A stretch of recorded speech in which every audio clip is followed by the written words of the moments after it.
Hello students, আজকে আমি তোমাদের কাছে অঙ্কের একটি মজার শর্টকাট ট্রিক্স নিয়ে চলে এসেছি। তোমরা যে কোশ্চেনটি দেখতে পাচ্ছ, এই কোশ্চেনটি কিভাবে করতে হবে শর্ট সময় এবং শর্ট ট্রিক্স এর মধ্যে আজকের এই ক্লাসে একটু তোমরা শিখে নাও। দেখো, এই টাইপের অঙ্কগুলি করতে গেলে সবসময় মনে রাখতে হবে নিচে যে সংখ্যাটি রয়েছে সেই সংখ্যাটা আগে আমরা দেখব। দেখো, নিচে কত রয়েছে? 1/7।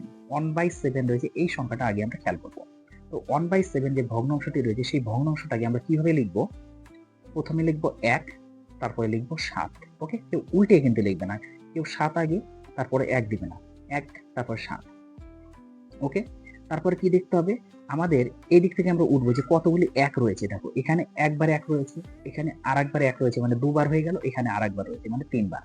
1 2 3 মানে হচ্ছে 3 টাইম আমাদের 1 রয়েছে। তাহলে আমরা এখানে 3টা একটু গ্যাপ রেখে দেবো, একবার, দুবার, আরেকবার, 3 বার।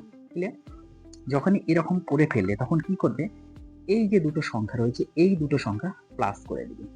তাহলে প্লাস করলে কত হচ্ছে? এই দুটো সংখ্যা 8 হচ্ছে। ক্লিয়ার? তারপরে দুটো আবার সংখ্যা প্লাস করে দিবে। তাহলে 8 আর 7 কত হচ্ছে?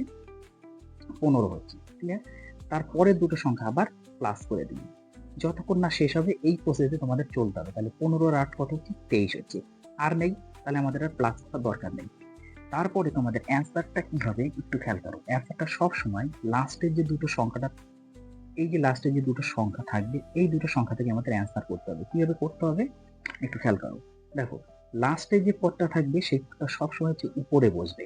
লাস্টে যে পদটা থাকবে সেই পদটা সবসময় উপরে বসবে বাই দিয়ে। লাস্টের আগের পদটা হচ্ছে আমাদের নিচে বসবে। ওকে, তাহলে 23/15 হচ্ছে আমাদের কিন্তু অ্যান্সার। তাহলে অপশন নাম্বার 1 কিন্তু আমাদের সঠিক অ্যান্সার। এই জিনিসটা কিন্তু মনে রাখবে। দেখো, এখানে অপশনে কিন্তু আবার 15/23 দেওয়া আছে। এই ট্রিক্সটা কিন্তু সবসময় তোমাদের মনে রাখতে হবে। লাস্টে যে সংখ্যাটা রয়েছে সেটা উপরে থাকবে এবং লাস্টের আগের সংখ্যাটা হচ্ছে নিচে থাকবে। ওকে, কোশ্চেন নাম্বার 2, এই কোশ্চেনটা আমি তোমাদের জন্য রেখে দিয়েছি। তোমরা অবশ্যই আমাকে কমেন্ট বক্সে কমেন্ট করে জানাবে যে অ্যান্সারটা কত হবে।